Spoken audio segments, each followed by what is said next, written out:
नमस्कार। तर आज आपण हिरव्या मुगाचे थालीपीठ बनवणार आहोत। तर हे हिरवे मूग मी मस्त रात्रभर भिजत घातले होते, मस्त भिजले आहे। आता हे मस्त मिक्सरला आपण वाटून घेऊया। पुढची प्रोसेस मी तुम्हाला दाखवते। तर आपण पिठांमध्ये डाळीचे पीठ, तांदळाचे पीठ, गव्हाचे पीठ हे मस्त भाजून घेतले आहे। त्यामध्ये ओवा, जिरे आणि तीळ हे पण मस्त भाजले। फक्त बाजरीचे पीठ भाजले नाही। भाजल्यामुळे थालीपीठ हे खूप खमंग बनते। मस्त पीठ असे भाजून घ्या। तुमच्याकडे भाजणे असेल तर, नाही भाजले तरी चालेल। या पिठांपेक्षा बाजरीचे पीठ थोडे जास्त घ्यायचे, त्यामुळे थालीपीठ खूप छान बनतात। तर आता आपण हिरवे मूग मस्त वाटून घेतलेले आहे। तुम्ही बघू शकता, अशा पद्धतीने मस्त वाटून घ्यायचं।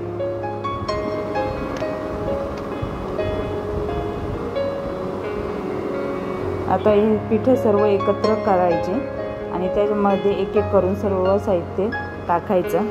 हळद टाकायची, चवीनुसार मीठ टाकून घ्यायचं।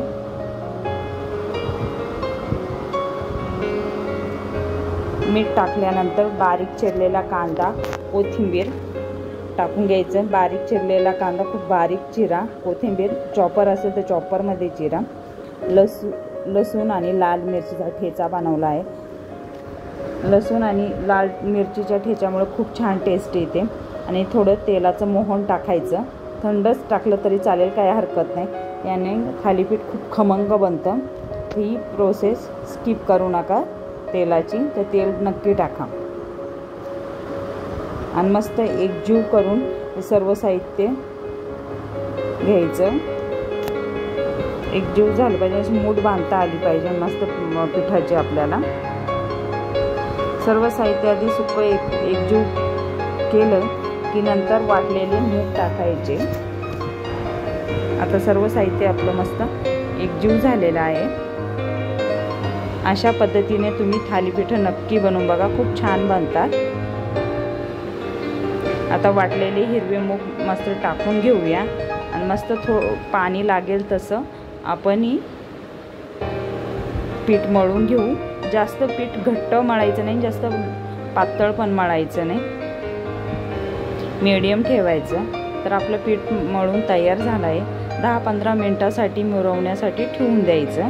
लगेच थालीपीठ बनवायचे नाही, मुरल्यावर छान थालीपीठ मस्त थापले जातात। तर आता 10-15 मिनिटे मस्त मुरवण्यासाठी ठेवून देऊया।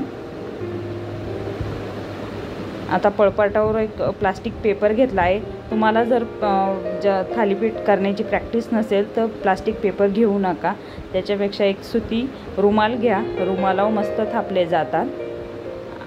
आणि मस्त आधी बोटाच्या साहाय्याने मस्त थापून घ्यायचे। थोडंसं तेल आणि थोडंसं पाणी याचा हात लावायचा। आता मीडियम आपले थालीपीठ लाटून झाले। बोटाने थापू नका, असं हाताच्या तळव्याच्या साहाय्याने थापा।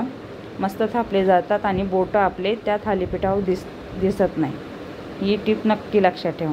आणि असे होल पाडून घ्यायचे थालीपीठाला, म्हणजे तव्यावर टाकल्यावर पटकन सुटले जातात। आता आपण थालीपीठ तव्यावर टाकले आहे। आता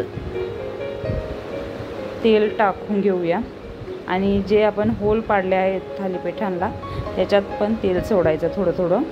आणि मस्त मीडियम फ्लेमवर हे थालीपीठ भाजून घ्यायचं। फ्लेम हाय करायची नाही, मीडियम फ्लेमवरच भाजायचे। खूप खमंग, खुसखुशीत, एक नंबर चवीचे हे थालीपीठ बनतात। तुम्ही टिफिनलाही देऊ शकता, ब्रेकफास्टलाही बनवू शकता।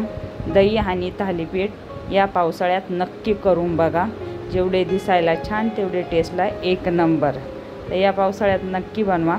तुम्हाला हा व्हिडिओ जर आवडला असेल तर लाईक करा, शेअर करा आणि चॅनलला सबस्क्राईब करा। तुम्ही कोणत्या पद्धतीचे थालीपीठ बनवता मला कमेंटद्वारे नक्की सांगा। तर पुन्हा भेटूया अशाच एका नवीन रेसिपीसोबत। तोपर्यंत बाय बाय, थँक्यू।